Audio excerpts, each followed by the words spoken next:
Welcome back again to another Free Tip Friday. My name is Ryan Jansa. I should say welcome to those of you that haven't got the first few lessons, but I think this is probably our third or fourth in the series. We've touched on a little bit from the very beginning, so kind of the basics. Grip, stance, setup, posture, stuff like that specific to hitting the golf ball. For whether you're a beginner or whether you're an advanced player, those are all good places to start, and those are all good things to check on a consistent basis.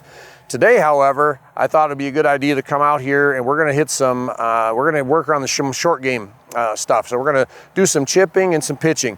So I think most golfers think, well, hey, if I'm gonna save shots and I'm gonna lower my handicap, the best thing I can do is to spend the whole day long bounding balls at the driving range. Well, that's not quite the case. This is really where you're gonna save the most shots.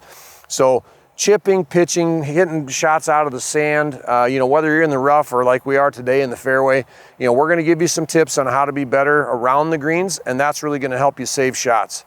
So first thing we're going to start with today is we're going to talk about the difference between chipping and pitching. So people are, what is the difference? Some people might just call it all chipping. Well, chipping and pitching is a little different. Chipping is going to be a little bit closer to the green.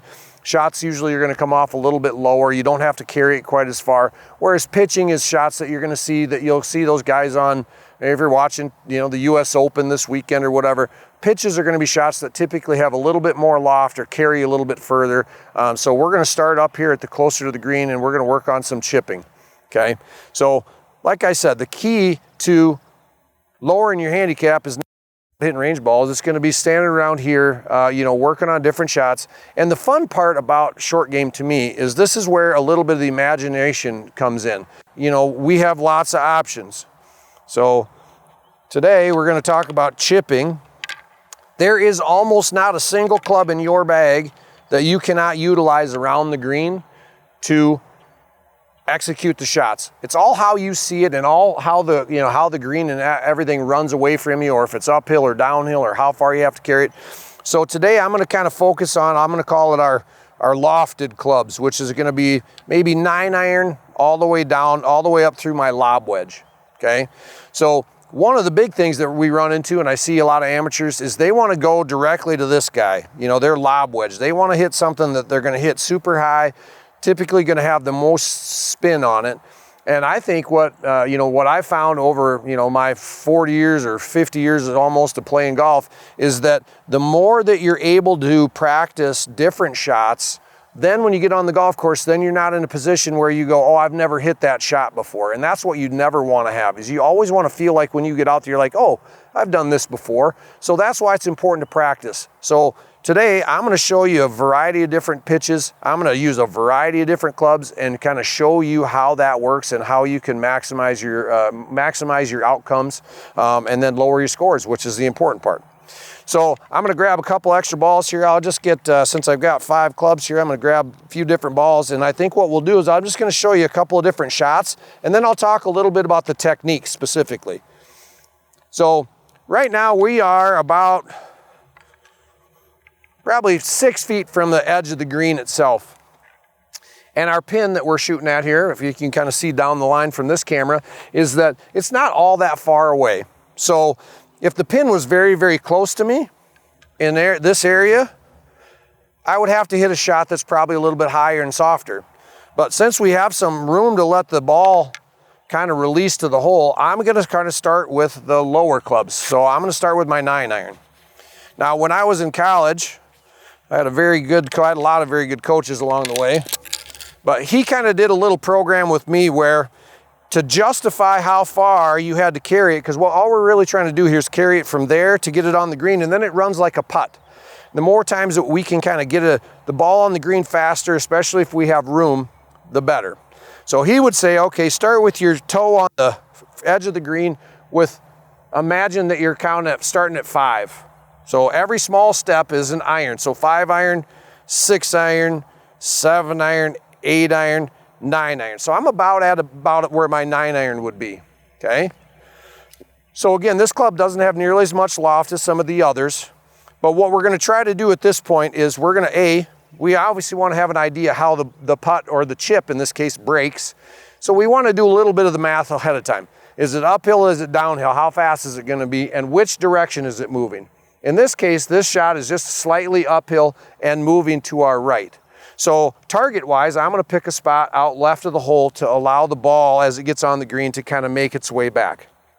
The thing I like about this shot in particular is it doesn't require a lot of motion and a lot of momentum to get the ball to do what you want. A lot of times what I'll see is people are going to get up this close to the green and they're going to use this club. Has a lot of loft on it, if you can kind of see it, you know, from the back camera. This is going to require a lot of effort for me to get the ball from here to there, and I have to be a little bit careful how it's going to spin, etc. So this one requires very little movement. We're not going to have to move the club very far or very fast, which allows us to have a better control of the speed. So technique-wise, I'm not going to go much into that. I'm going to hit a few shots here, show you kind of how the ball comes off and how it reacts, and then we'll talk a little bit about how we do it. So in this case, you'll see I'm going to get pretty upright, and I want the ball more towards the back of our stance. We talked a little bit about that in our other videos. How does the ball position vary? And in short game, the ball in the back of your stance or closer to the back of your stance is almost going to be pretty exclusively the rule. We're going to want it, you know, past the middle, closer to the back toe, and in some cases, depending how the lie is, we might even get outside our back foot if we want to get kind of steep on it. In this case, this is my 9-iron, and we're going to treat this. Some people will actually even chip with their putting grip. So this is my standard grip, and this is my putting grip, okay? So I'm actually going to chip this with my putting grip because I'm trying to have a little bit of touch here with this. So this is a 9-iron, and really all I'm trying to do is I'm just trying to get the ball from here to on the green and let it run out to the hole. So right out of the gate here, we'll see how we do. So this is 9-iron. Again, this is, see, you'll hear people call it a bump and run. But again, it does not take much energy, a little bit too hard. But you can see this is very much like my putting stroke. There's just very little effort that goes into it to make the club or the ball go down towards my target. Again, everything wants to stay nice and stable. We don't want to get very hingy, which we see a lot with amateur golfers, even some people that have been playing long enough to know better. But again, you're going to see that this is mostly, we're just trying to turn our shoulders just like we will when we talk about putting and down the line. So similar to that, down the line. And you can see that takes very little effort to get the ball close to the target, okay? So that's a 9-iron. Now, if we were to take, again, if we're doing our math, 5-iron, this got us to 9-iron. If we were going to go a little further back, we would go down to our pitching wedge. There we go. It's always nice to know which club you have in your hand. So this is a pitching wedge. So now all we've really functionally done is we've just gone a little further back. Now, I don't have to add a lot more momentum to this, but the ball is going to come off a little bit higher, which allows it to carry onto the green just like the last one. So I'm not going to hit very many with this one. Now this is, I'm far enough away, I'm going to go back to my standard grip. Everything stays the same. We're not doing a lot of this. We're not trying to actuate our hinge because the shot is so short. Okay, similar thing, we're just going to kind of rock our shoulders and out it goes. And again, you can see very little effort to get the ball very close. Just about made that one. So again, it's just comfortable. And now this is the other thing I'll talk about, grip pressure around the greens. Everybody gets up here and this is where the pressure is because you see the hole, it's close, you want to make it, you want to grip it really hard. Again, we want to hold the club nice and lightly to allow the club to just kind of softly come into the ball. Okay, so one more with this pitching wedge. Again, ball back in my stance. And all we're really trying to do is kind of rock our shoulders just like our putting motion. And you'll get good outcomes like that. Again, I like this shot specifically, and I tell people, especially amateur golfers all the time, this is going to be a better program for you. Not a lot of movement, not a lot of action, okay? So if you can imagine, this might be something that you'll see if you're playing in scrambles with your buddies. You know, they got their sand wedge and they're not going very far, and they take big swings and then they decel and they hit it fat or don't hit it at all, okay? That's because there's just a lot of moving parts here. And what we're trying to do is we're trying to simplify this as much as we can so that we can maximize our outcome, okay? So now I'm not gonna move back, I'm just gonna simply go change my club. So this is my sand wedge, so this is a 54 degree. And we'll talk a little bit more about the function of the sand wedge when we get over to the sand. What's important, we have the bounce. So this one is a little bit higher lofted club. Now things aren't gonna change much. Ball's gonna stay pretty much where it is. You can still stay pretty vertical, and what I mean vertical is not far away from it like this. We don't wanna be way away from it like this. This gives us the ability to kind of keep our arms connected to our body.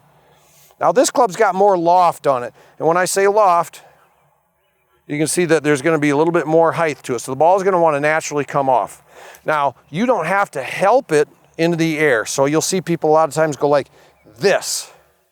Okay, they're trying to help it in the air. Well, the nice part is you don't have to do any work because they built the club right, so it's gonna help it get in the air on its own.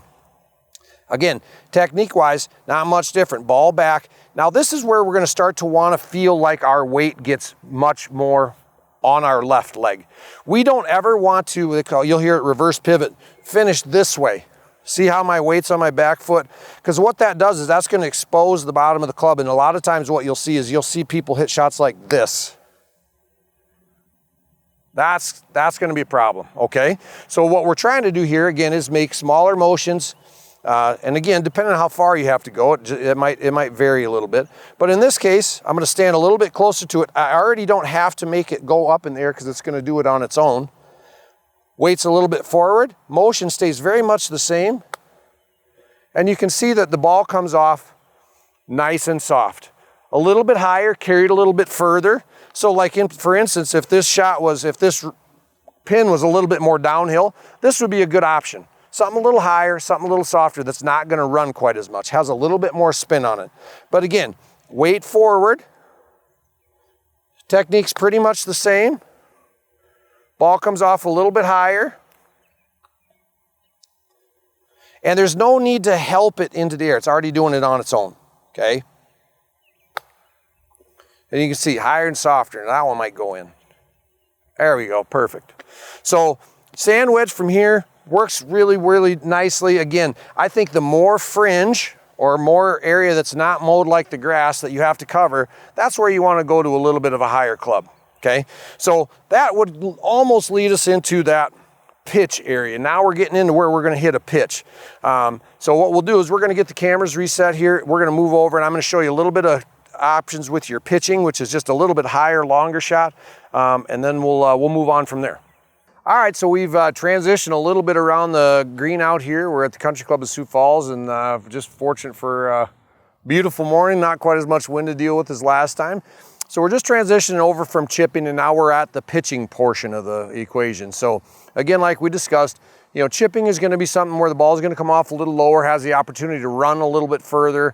Pitching is usually going to be something that requires a little bit more loft or the ball to carry a little bit further, so that we're trying to cover either, in this case, you can kind of see, we've got quite a bit of, you know, fairway and fringe to cover to a very short pin. When I say short pin, the pin is close to the edge, closer to us. So if the pin was on the far end of the green, would be a little bit further away and we could vary our shots a little bit.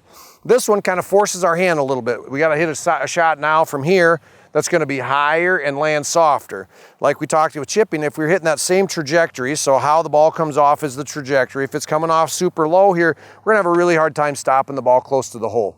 And again, if you watched any of the US Open this weekend, or if you watch the tour, you know, this is really where they hit shots that you just say, well, I can't believe they did that. How'd they do that? Well, they spent hours and hours and hours and thousands of hours doing it. So I'm going to go over it a little bit now. So now, since we're going to be into the pitching portion, I typically pitch with one club. And everybody is a little bit different. You know, this is a 54 degree and this is a 58. So the higher the number, the higher the loft, the higher the ball wants to go.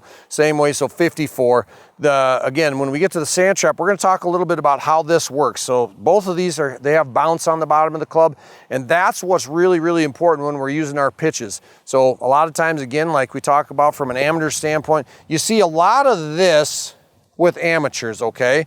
So, you know, you can see how there's no turn here. They're just using their arms and they're trying to help the ball in the air, okay? Well, we already have loft on the club, so we don't have to help it up. It's gonna do it naturally. Now, I always talk about, especially starting when I'm talking with juniors, if I was gonna take this ball and I was gonna throw it delicately and get it as close to the hole as possible, the thing that you'll notice in my technique is what? Is I turn back and I turn through so that my chest is pointed at the target. That gives me I can be the most accurate. Now, if I stood here and I tried to throw it this way, not real good. I mean, it's not even on the green, okay?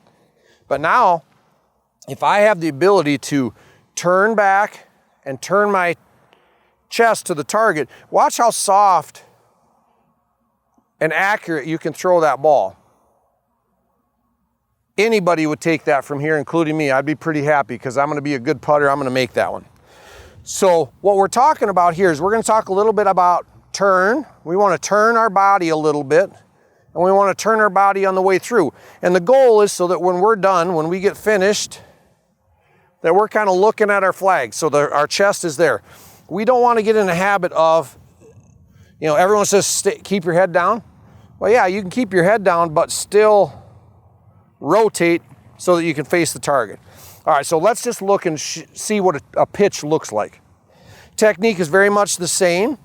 Ball is again back. I'm also going to stay where my sternum or my chest is in front of the ball, so I feel like my weight is more, let's say 60 to 70 and 30 to 40 on the back. We don't want to fall back, and that's what happens a lot of times. You'll see a lot of players, they get like this and they want to go like that, and again, the outcome is the same. If I fall back, lots of you are familiar with that shot, which is, it's not fun, and it certainly doesn't help you lower your scores. All right, so what we're going to do here in this case, this is my 58 degrees, my most lofted wedge. Again, I'm going to get my weight a little bit left, and the thing that you'll notice again is I'm going to turn back, I'm going to turn through. There's just not a lot of extra movement. I'm not throwing my hands at it, so let's just see how it goes. Again, a little bit of the weight forward, hands are going to be, my hands are going to be pretty centered, not way back here and not way ahead, because I don't want to get steep and chop it, okay? So in this case, we got to carry it maybe halfway to the hole. That one came off a little lower. That one was kind of we call that a spinner. So this one will be a little higher and softer. And you can see instantly when it hits on the green that ball's got a little bit more spin and it wants to stop a little bit faster. But again, the technique is tried to be very simplified. Turn it back and turn through to the target. Just about made that one. Okay, so I know we don't want to go too long here, but again, the difference between chipping and pitching is chipping, the ball is going to come off low and a little bit faster. Pitching, we're going to try to hit a little bit higher and softer. Now, as you advance and you get more comfortable with the technique, you can open the club face to make the ball go higher. And it's all kind of how it releases. If I want it to go high, everything is the same, but if you see where my club face is pointed at me, not pointed at the ground. Okay, and that's what happens, the ball wants to come off and spin. So if I was going to try to hit a real high one here, really the only difference for me is I'm going to stay left. I'm going to let the hands get a little bit higher, and I want that club face kind of looking at me. So again, short shot, if I'm trying to hit one a little bit higher, up it goes. And the first thing you'll notice, it was higher, but how soft did it land? Super soft with lots of spin. Again, I'll show you that one again. That ball stops really quick. So, to recap, chipping, you have a variety. You could chip with a hybrid, you could chip with a 7-iron, you could chip with a 9-iron, you could chip with your pitching wedge, sand wedge. I typically don't use my real lofted clubs when I get super close to the green, unless I'm in the rough maybe, if I have to hit a delicate shot. I like to have the ball run more to the hole. And just remember when you're working on that drill, it's just like a putting motion. Just rock the shoulders. But again, it's not done just with our arms. Don't do this. I'd rather see you do more of this. A little bit of the club is turning back, and you turn it through, and it's almost like it gets from here to here, and that's about the motion. Now, when you get to the pitching, as we get farther and farther and farther away, you have the ability to use a little bit more lofted club, but the technique doesn't change. But both with the short chip and the pitch, we want to make sure that we're getting our weight left, and this is, we call it your sternum point, a little bit ahead of the ball. That allows that club to get a little steep and get in the air without you having to help it in the air. If you're going to go out and you're going to practice, you're going to spend a day practicing, which I know it's rare for some of you and some of us to be able to find enough time with kids' activities and all that good stuff. But if you have an hour to practice, hit balls for 15 minutes, maybe 20 minutes. Spend the last 40 minutes on the short game, chipping and putting. We're going to get to some sand stuff next. We're also going to go over some different stuff with the putting. Putting is going to be really fun for everybody because it's such an individualized, unique deal. You see it all. Well, you know, Will Zalatoris, people with long putters, short putters, all sorts of different techniques. That's the fun part. But out here, try to keep it simple, and that's what we're going to do. The more simple you can make it, the better your outcomes are, and the more consistent it's going to be, and the lower your scores are going to go. So appreciate you coming out and to watch us today. Tune back in next time where you'll catch a couple more good tidbits on Free Tip Fridays. Thanks so much.